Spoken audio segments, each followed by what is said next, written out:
Nos es grato compartir con usted recursos espirituales para su edificación personal. Bienvenido a su canal.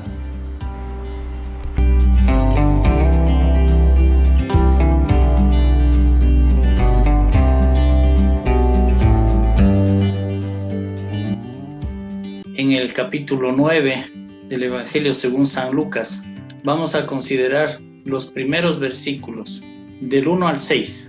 Habiendo reunido a sus 12 discípulos, les dio poder y autoridad sobre todos los demonios y para sanar enfermedades. Y los envió a predicar el reino de Dios y a sanar a los enfermos. Y les dijo: no toméis nada para el camino, ni bordón, ni alforja, ni pan, ni dinero, ni llevéis 2 túnicas. Y en cualquier casa donde entréis, quedad allí y de allí salid. Y donde quiera que no os recibieren, salid de aquella ciudad y sacudid el polvo de vuestros pies en testimonio contra ellos. Y saliendo pasaban por todas las aldeas, anunciando el evangelio y sanando por todas partes. Es la oportunidad en la que Jesucristo reúne a sus 12 discípulos y les concede poder y autoridad sobre todos los demonios y para sanar enfermedades. Y los envió a predicar el reino de Dios y a sanar a los enfermos. Y les dijo: no toméis nada para el camino, ni bordón, ni alforja, ni pan, ni dinero, ni llevéis 2 túnicas. Podemos considerar aquí, primero, que la palabra se refiere a sus 12 discípulos. No dice a los 12 discípulos, como si fueran discípulos de alguna otra persona.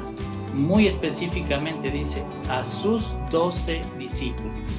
Esto es propiedad, esto implica propiedad. Sus 12 discípulos son de Él, le pertenecen a Él. Y entonces por ese motivo Él puede ordenarles, puede enviarles, porque si ellos son sus discípulos, Él es su maestro. Y les dice: vayan y prediquen el reino de Dios y vayan a sanar enfermos. Para poder cumplir la primera parte, que era predicar el reino de Dios, los discípulos ya habían tenido algún tiempo considerable ya en compañía de Jesús y sabían cuál era el mensaje, qué es lo que predicaba Jesucristo. Y desde un principio Jesús predicó: arrepentíos porque el reino de los cielos se ha acercado. Ese era el mensaje original y los discípulos sabían exactamente que eso es lo que ellos tenían que ir y predicar. Pero para sanar enfermos no era suficiente el conocimiento y no era suficiente lo que los discípulos podrían hacer con sus fuerzas y con sus medios. Entonces, para esta segunda parte, Jesús les da poder y autoridad. Entonces, armados de esto, tienen que salir los discípulos a cumplir la orden de Jesús. Pero aquí hay un punto que rompe lo que nosotros conocemos comúnmente. Les manda y les envía a un trabajo, a una misión, pero les dice: no toméis nada para el camino, ni bordón, ni alforja, ni pan, ni dinero, ni llevéis 2 túnicas. ¿Cómo es que para una misión, para un trabajo de estos, no deben llevar nada en el camino, para el camino? No deben llevar, dice, el bordón, que era un palo largo que les servía de protección para defensa, ni alforja, que era un bolso, una bolsa donde podían poner cosas, ni alimento, que es el pan, ni dinero, ni llevéis, dice, 2 túnicas, o sea, vestimenta extra. Y les dice: y en cualquier casa donde entréis, quedad allí y de allí salid. Y donde quiera que no os recibieren, salid de aquella ciudad y sacudid el polvo de vuestros pies en testimonio contra ellos. Y saliendo, dice, pasaban por todas las aldeas, anunciando el evangelio y sanando por todas partes. Es decir, Jesús fue específico, les reunió, les indicó qué es lo que deben hacer y les dio las armas o los medios con los cuales ellos podrían cumplir la orden de Jesús. Y ellos lo que hicieron es obedecer. En el verso 6 dice: y saliendo pasaban por todas las aldeas, anunciando el evangelio y sanando por todas partes. Entonces vemos que no era una misión pequeña ni corta en tiempo.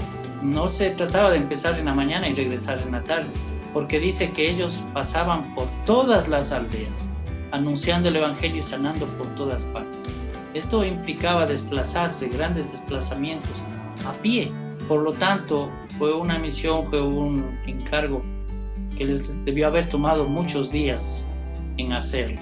Pero en las primeras palabras que se menciona aquí en el testimonio de Lucas, aquí está una clave importante, y es de que no les envía con nada, absolutamente con nada, con el propósito de que los discípulos desarrollen esa fe necesaria para que cuando Jesús ya no esté con ellos físicamente, ellos puedan depender de solo una palabra, de solo una promesa.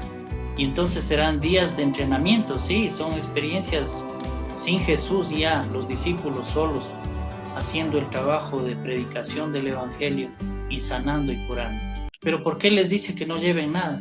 Bueno, un punto es por la fe que acabamos de mencionar, pero otro punto es de que hay una garantía de parte de Dios, de que si Él les considera sus discípulos, sus servidores, entonces ellos tienen que responder a la orden de Jesús. No pueden evadir la orden de Jesús, porque Jesús es el Señor, es su maestro o es su amo, pero Jesús tampoco puede evadir la responsabilidad de suplir todo lo que ellos necesiten en el camino. Y esta es una gran consideración, y no sirvió solamente para ellos, nos sirve a nosotros también, para nosotros poder tener en nuestra mente, en nuestro corazón, que si nosotros también somos sus discípulos, no los discípulos de cualquiera, sino sus discípulos, si le pertenecemos a Él, si somos sus servidores y Él es nuestro amo, lógicamente nuestra parte es cumplir lo que Él nos pide que hagamos, pero Él está en la responsabilidad de suplir y de proveer todo lo necesario. Así es, para ese tiempo, un siervo era una persona que había sido adquirida por un precio y le pertenecía a su amo. El siervo estaba en la responsabilidad de hacer todo lo que el amo le pida, pero también el amo tenía la responsabilidad de suplirle todo lo que el siervo necesite. Y en esta relación estamos usted y yo, en condición de siervos de Dios, siervos de Jesús, discípulos de Él.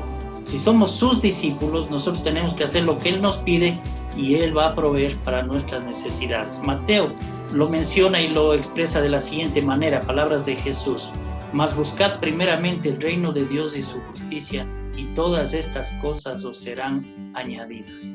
Si hacemos la voluntad de Dios, Dios promete cubrir nuestras necesidades. Pero nos parece algo ilógico, algo que no tiene realidad, no tiene sustento de que esto pueda suceder. Quiero recordarles lo siguiente: conocemos las historias de la Biblia del Antiguo Testamento.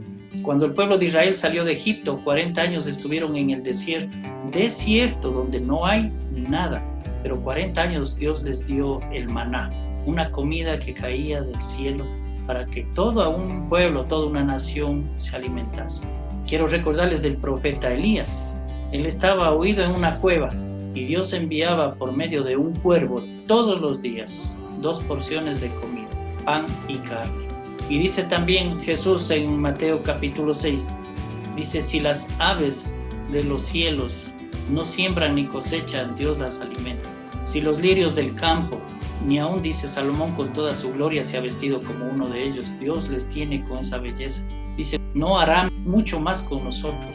Y esa es una verdad. Dios sabe cómo puede proveer y cómo va a sustentar.